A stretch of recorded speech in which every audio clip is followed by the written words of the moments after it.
Siang Bapak Ibu sekalian, oh benar Ibu. Selamat siang Bapak Ibu sekalian, senang sekali bisa ada di sini. Mungkin kalau siang nih susahnya udah pada ngantuk-ngantuk gitu ya, jadi mesti sedikit kita coba untuk memprovokasi sedikit. Mungkin tadi sudah banyak yang disampaikan, jadi saya udah menyiapkan slide, tapi mungkin nanti kita bisa skip-skip. Ada beberapa hal mungkin yang saya mau tekankan, cuman saya mau sharing sedikit nih Bapak Ibu. Kami kebetulan saya dari kelompok usaha kami baru selesai kemarin untuk projection 2024. You know, one thing yang paling mengerikan buat kami adalah bahwa we felt we are making projection, kita buat asumsi pertumbuhan dan lain-lain, tapi we are really not sure gitu loh. Jadi tahun depan itu I said there's so much uncertainty. Itu mungkin underlying katanya tuh uncertainty banget gitu. Jadi walaupun kita tetap membuatin budget dan segala, tapi there are many things that we are very unsure. And I think that should be the highlight maybe for next year. Masih banyak ketidakpastian. Nah, saya akan mulai dengan slide pertama saya. Saya nggak mau, mungkin dari segi projection kita sudah lihat bagaimana keadaan ekonomi Indonesia saat ini untuk tahun ini. Tapi saya mau, ada dua hal yang saya mau tekankan pada slide ini. Pertama adalah dari sisi tadi penyerapan tenaga kerja. Tadi sudah dikulik sedikit oleh Pak Tigor bahwa memang permasalahan kita saat ini di Indonesia ini adalah bahwa di dalam 7 tahun terakhir ini kita sudah melihat bahwa dari industri padat karya kita sudah move ke padat modal. Dan itu sebabnya kita melihat juga dari segi penyerapan tenaga kerja ini menurunnya signifikan. Itu hampir seperempatnya per 1 triliun investasi. And this is not because of just the investment, tapi juga kita melihat arah bisnis ini yang ke arah otomatisasi, teknologi lainnya ini bagus gitu. Tapi of course less penyerapan dan the kind of work, the kind of skill that are needed future work memang berbeda gitu. Jadi ini mungkin harus jadi perhatian kita karena of course ini akan pengaruh nanti kepada bonus demografi kita dan lain-lain. Kita selalu bilang, wah untungnya Indonesia punya bonus demografi, tapi ini cuma ada 10 tahun ke depan. Kalau kita nggak ada penciptaan lapangan pekerjaan yang memadai ya sorry, ini bonus akan jadi liability buat kita. Itu satu. Kedua, kita selalu bilang kita mau jadi Indonesia, mau jadi negara maju. Nah, negara maju 2045 itu bagus banget. Kita Kadin pun sudah buat peta jalan 2045. Kita semua dari pengusaha sudah, oh gimana nih caranya ya bantu kita sampai 2045. Tapi sebenarnya satu hal yang kita harus perhatikan, kita nggak akan tuh bisa sampai negara maju kalau pertumbuhan ekonomi kita seperti ini gitu. Jadi prinsipnya we have to pay attention bahwa we only have the next 10 years to really make this leap. Bisa nggak kita tumbuh 6-7% gitu. Nah, kalau tadi dikatakan base-nya Indonesia banyak komoditi dan kita sekarang mau beralih gitu untuk tidak hanya mikir dari segi dasar komoditi ekspor. Nah, ini kemudian harus jadi perhatian kita gitu. Karena kita nggak usah ngomong muluk-muluk jadi Indonesia maju dan lain-lain kalau basis fundamental issues-nya ini tidak bisa kita selesaikan. Jadi kita selalu bicara ini kembali lagi ke produktivitas, but how do you make an economy yang lebih produktif. Nah, ini saya rasa harus jadi perhatian kita semua. Di next slide saya juga mau sampaikan di sini landscape. Karena saya suruh bicara dari real sektor, dari Apindo, kita bicara real sektor. Nah di sini kalau kita lihat bagaimana sih distribusi dan pertumbuhan sektor usaha, kita sudah lihat leading sektornya di 2023 itu industri pengolahan 18,75%, ada pertanian, perdagangan, pertambangan, dan konstruksi. Nah tapi kita sekarang lihat juga pertumbuhan yang tinggi. Yang tinggi apa? Tertinggi itu adalah pertama transportasi dan pergudangan. Jadi kalau kita lihat sekarang itu yang masuk investasi di pergudangan itu makin lama makin banyak. Jadi memang transportasi dan pergudangan itu yang paling tinggi. Kemudian akomodasi, makanan dan minuman 10,9 dan jasa lainnya 11,14%. Bagaimana dengan sektor manufaktur? This is really yang kita harus perhatikan. Indikasi di industrialisasi prematur ini selama 1 dekade ini dianggap merefleksikan memang permasalahan perekonomian secara keseluruhan seperti juga stagnannya pertumbuhan ekonomi dan defisit transaksi berjalan. Nah, namun gejala ini memang kita mau lihat, kalau kita lihat PMI kita sih sudah cukup baik ya, udah mulai ekspansif dan memang kalau kita lihat pertumbuhan di tahun malah 2022 kemarin itu tertinggi sejak tahun 2014. Nah, ini tapi ada underlying-nya nih kalau kita lihat, walaupun ini ekspansif dengan PMI yang cukup baik. Nah, di 2024 kita melihat di next slide bahwa ekonomi global itu memang kan tadi sudah disampaikan juga proyeksinya menurun. Nah, meskipun resiko resesi ekonomi global ini masih rendah, jadi hanya soft landing atau perlambatan pertumbuhan yang semakin mendekati nol, stagnasi atau pelemahan ini diperkirakan terjadi hampir di seluruh negara. Jadi yang kita harus perhatikan tadi juga ada mungkin informasinya bahwa beberapa negara seperti China yang memproyeksi 4,2%, ini jelas India itu diperkirakan akan mengalami stagnasi sekitar 6,3%. Jadi walaupun positif, ini negara-negara ini juga akan berdampak kepada kita. Jadi ini yang harus jadi kita perhatikan. Dan inflasi saya rasa tadi sudah disembuhkan akan mungkin juga masih terkendali, inflasi global masih cukup tinggi. Jadi di 2024 itu diperkirakan 5,2%.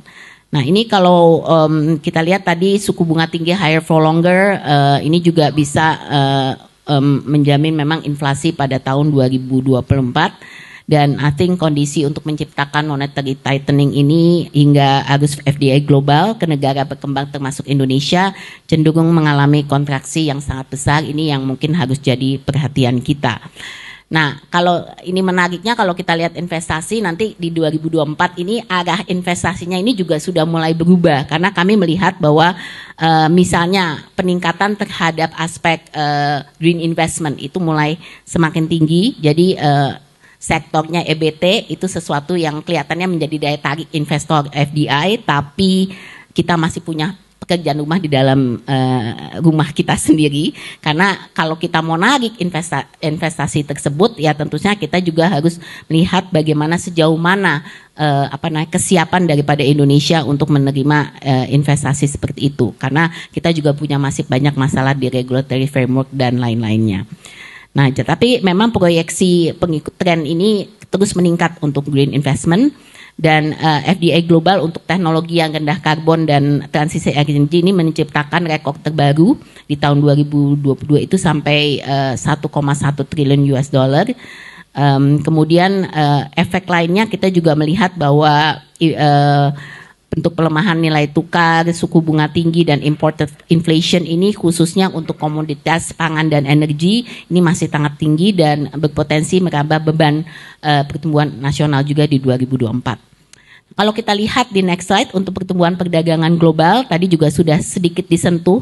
Saya mungkin hanya mau touch beberapa hal. Memang proyeksinya sih akan ada peningkatan di 2024 menjadi 3,3%. Ini diperkirakan akan dikontribusikan oleh rebound konsumsi atas durable goods dan barang modal. Mungkin yang harga komoditas global ini meskipun diperkirakan rata-rata akan turun, ini juga masih dianggap cukup tinggi. Nah, tapi yang saya mau jadi perhatian kita semua adalah di NTM. Jadi non-tariff measures-nya ini bersifat restriktif, terutama di negara-negara G20. Ini semakin meningkat. Jadi every country now start putting the barriers. We're not talking about just the tariff, tapi about the non-tariff measures. Nah, ini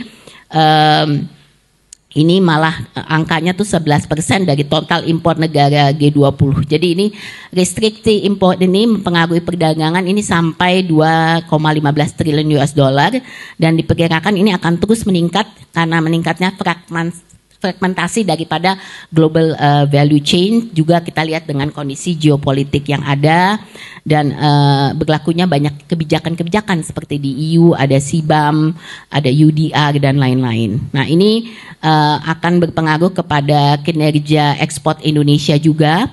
Nah, kalau kita melihat memang kalau kita hanya business as usual atau minim dari respon intervensi kebijakan domestik, ini akan mempengaruhi bahwa ini akan kita akan terbebani dari segi daya tarik investasi maupun dari segi kinerja ekspor kita. Jadi konklusinya ini bahwa ini walaupun kondisi pasar domestik stabil dan sportif untuk mendukung pertumbuhan, kita lihat bahwa PMI manufaktur kita juga di level 51,7, tadi saya sudah katakan masih ekspansif, dan ini pertumbuhan pertumbuhan retail Indonesia juga masih cukup positif. Diproyeksikan kinerja sektor real kita hingga akhir tahun akan ada peningkatan berkat dorongan konsumsi seasonal. Jadi kalau sampai akhir 2023 kita bisa lihat bahwa pasar domestik kita ini masih mendongkrak produksi dan penjualan, walaupun memang ada isu tadi mengenai daya beli yang kita harus perhatikan. Nah, kami memandang bahwa di 2024 konsumsi pasar domestik ini perlu diwaspadai karena tadi pelemahan kinerja daripada konsumsinya. Kalau daya beli appetite ini juga terlihat jelas terutama untuk durable goods. Tadi sudah disampaikan data dari mengenai penjualan mobil, mengenai perumahan. Ini jelas ada penurunan yang cukup signifikan. Nah, ini saya juga mau share bahwa pada waktu kita ini kebetulan Apindo sudah melakukan survei roadmap perekonomian kepada lebih dari 2.000 pelaku usaha. Nah, di sini ada datanya ini cukup menarik bahwa 72% pelaku usaha mengalami pertumbuhan penjualan yang lambat. Jadi ada perlambatan pertumbuhan penjualan 72%. Nah, 42% atau itu mengatakan mengalami stagnasi. Dan mayoritas pelaku usaha itu menyatakan bahwa kondisi nilai tukar dan suku bunga yang ada saat ini tidak kompetitif dan cenderung menjadi beban ekspansi usaha. Ini datang dari mereka berdasarkan survei yang ada. Meskipun terdapat indikasi cukup kuat terhadap pelemahan konsumsi pada 2024, 58% pelaku usaha Indonesia tetap memiliki rencana melakukan ekspansi usaha. Jadi walaupun dengan kondisi ini tetap cukup optimis untuk mau melakukan ekspansi usaha. Jadi kalau saya bisa share sedikit snapshot daripada survei yang kami lakukan di Apindo, ini cukup menarik karena kalau dilihat dari snapshot yang ada, gimana ya? Oke. Oh ini kok. Next slide. Snapshot dari survei Apindo. I think next one. Ya. Yeah. Jadi 86% daripada pelaku usaha ini mengatakan tata kelola pemerintah tidak berdasarkan transparansi dan akuntabilitas. 58% mengatakan masalah karena inkonsistensi dari jeda waktu yang tidak cukup sebelum implementasi regulasi.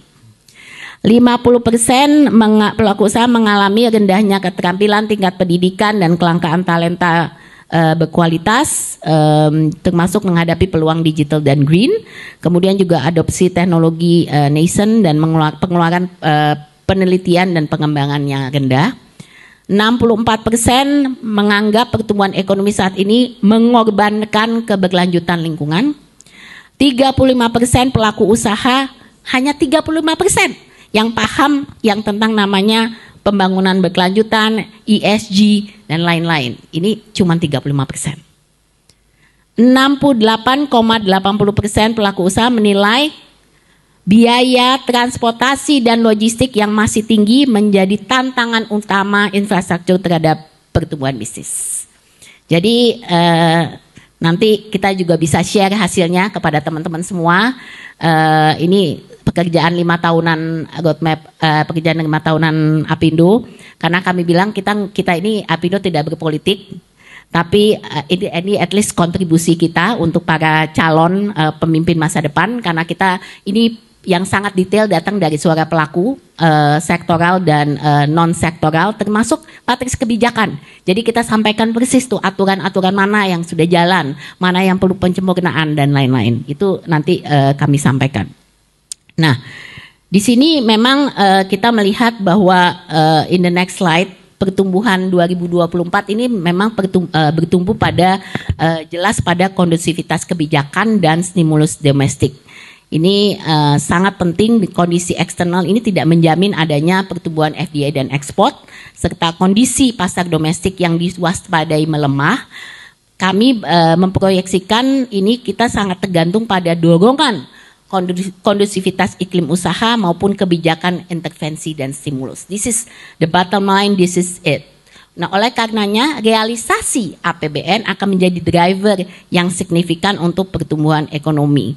Nah, kalau kita lihat di sini, kenapa kita bicara ini adalah kecepatan dan ketepatan realisasi APBN. Ini mungkin yang kita perlu sampaikan khususnya untuk belanja pemilu dan belanja investasi infrastruktur yang masih perlu terus didorong.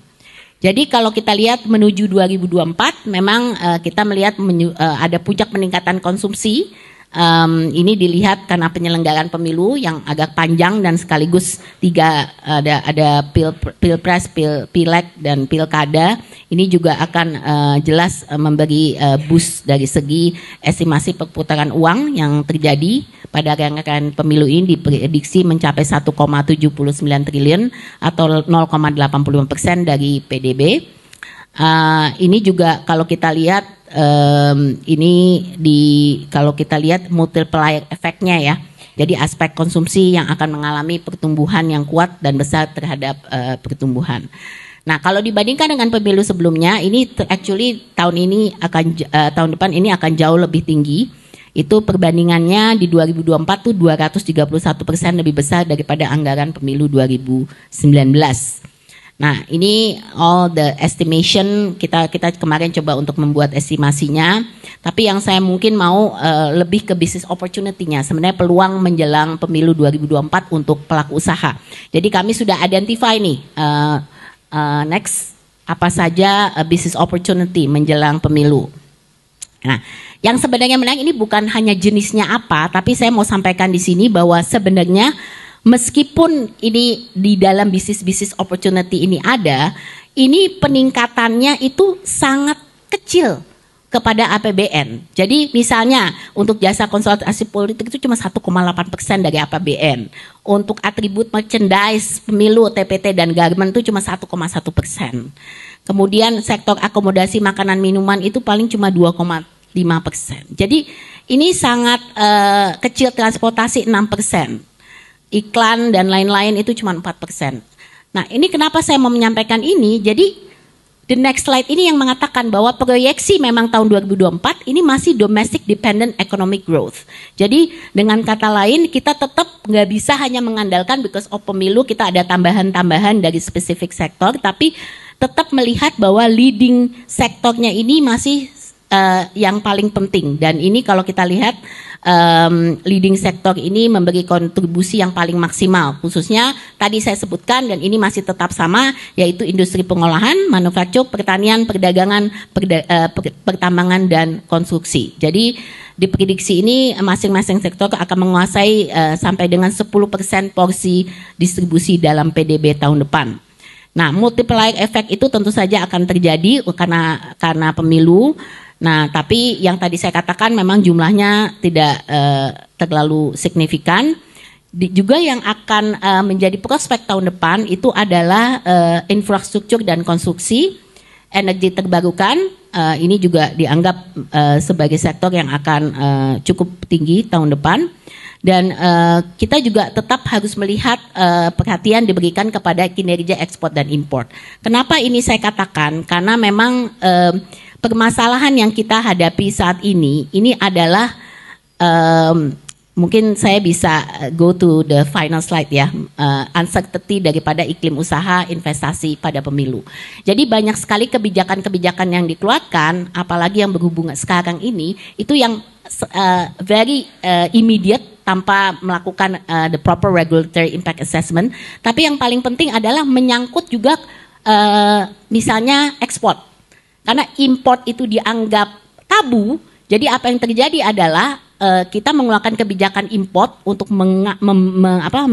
membatasi import dan dengan prosedur yang luar biasa, dan itu mempengaruhi produksi sehingga mempengaruhi ekspor. Jadi ada hal-hal yang kemudian tidak disadari, pemerintah mengeluarkan kebijakan yang kemudian malah menjadi tantangan buat justru boost daripada ekspor market kita, karena banyak daripada import kita itu sebenarnya 70% itu masih bahan baku dan bahan penolong.